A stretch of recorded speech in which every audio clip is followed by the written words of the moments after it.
अंत में धन्यवाद आदरणीय सिंह जी राठौर साहब, आपने यहाँ मुझे बुलाया। Riyabari Kamal senior secondary Hindi English medium school Riyabari में आज कक्षा 12वीं के विद्यार्थियों को विदाई दी गई। कक्षा 12वीं के विद्यार्थियों को छात्र छात्राओं विद्यार्थियों को श्रीफल मीनिंग डिक्शनरी पेन और मंडली लेकर के विदाई दी।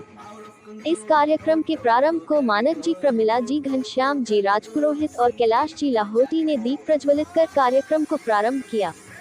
विद्यालय संचालक शैलेश राजपुरोहित ने विदा होने वाले विद्यार्थियों को और उन्नति के लिए कहा। प्राचार्य प्रमिला जी ने विद्यार्थियों को सफल होने के लिए निरंतर प्रयास करने को कहा। यूडीसी लक्ष्मण जी ने बच्चों को उद्बोधन में अपने कर्म को और आगे बढ़ाने के लिए नित्य समय का पालन करने के लिए कहा और कहा विद्यालय के संस्थापक लक्ष्मण सिंह राजपुरोहित ने जो शिक्षा की नींव रखी वह आज वटवृक्ष के रूप में सभी को शिक्षा रूपी छाया दे रही है। कार्यक्रम में नन्हे मुन्ने बच्चों ने सरस्वती वंदना, विदाई गीत, पैरोडी सॉन्ग और अनेकों नृत्य प्रस्तुत कर कार्यक्रम की शोभा बढ़ाएं।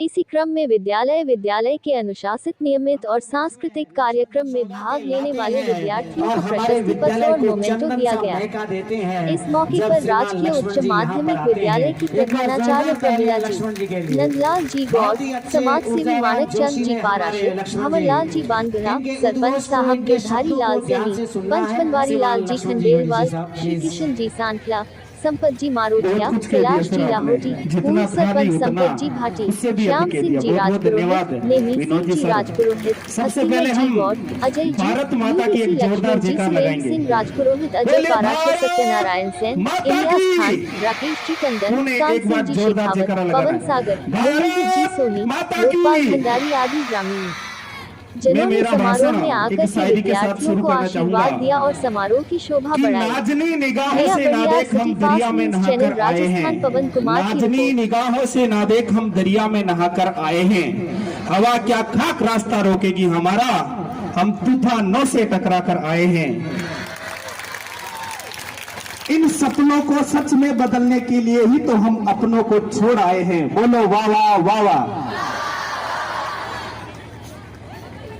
आज के इस कमल उच्च माध्यमिक विद्यालय में वार्षिकोत्सव एवं कक्षा 12 के विदाई समारोह के उपलक्ष्य पर इस कार्यक्रम में उपस्थित मेरे मार्गदर्शक संपत राज जी भाटी, आपको मैं पिता की संज्ञा देता हूं, पूर्व सरपंच साहब, मानक चंद जी पाराशर साहब, बामासा, तो तमाम इन सभी मेहमानों का मैं हृदय की अनंत गहराई से हार्दिक स्वागत अभिनंदन करता हूं।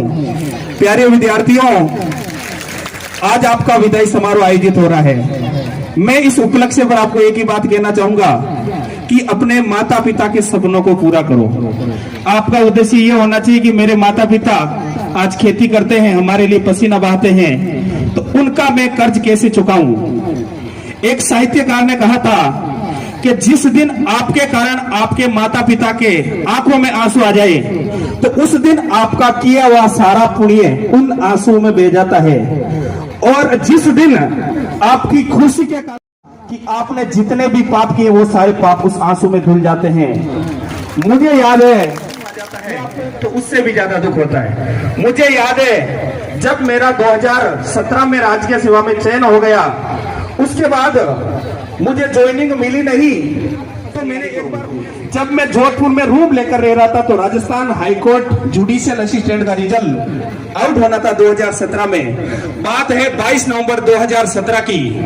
मैं रात को 9 बजे सो रहा था खाना खा के, तभी मेरे फोन में एक मैसेज आता है कि राजस्थान हाईकोर्ट एलडीसी का जुडिशियल असिस्टेंट का रिजल्ट आउट हो चुका है। तो उस समय उस रिजल्ट में मेरी बहुत सारी आशाएं छुपी हुई थी, मेरे माता पिता के सपने छुपे हुए थे। तो मैंने उस पीडीएफ को खोला। देखो आज के समय का कंपटीशन कैसा होता है। तो मैंने उस पीडीएफ को खोला, डरते हाथों से मेरे हाथ कांप रहे थे, क्योंकि मुझे पता था कि मुझे मेरे सपने पूरे करने और मेरे माता पिता के सपनों को पूरा करना है। जब पीडीएफ खोली, मेरे रोल नंबर सर्च किया तो उस पीडीएफ में मेरे रोल नंबर मिले नहीं। तो उस समय मुझे रोना आ गया। प्यारे विद्यार्थियों, एक चीज का ध्यान रखना, जब फेल होते हो आपका पड़ोसी पास हो जाता है तो नंबर मिले नहीं और मेरे आंखों से आंसू रुक नहीं रहे थे, क्योंकि उसमें मेरे माता पिता के सपने छुपे हुए थे। तो मैं चुपचाप रूम के अंदर जाकर सो गया। 9 बजे मैंने पीडीएम को मेरे माता पिता को फोन किया था कि पापा जी मेरे राजकीय सेवा में चयन हो चुका है। तो वो खुशी मैंने मेरे माता पिता के आंखों में देखी कि मेरे माता पिता उस समय रो रहे थे। क्यों रो रहे थे? क्योंकि उसके बेटे का सबसे बड़ा स्वप्न पूरा हुआ।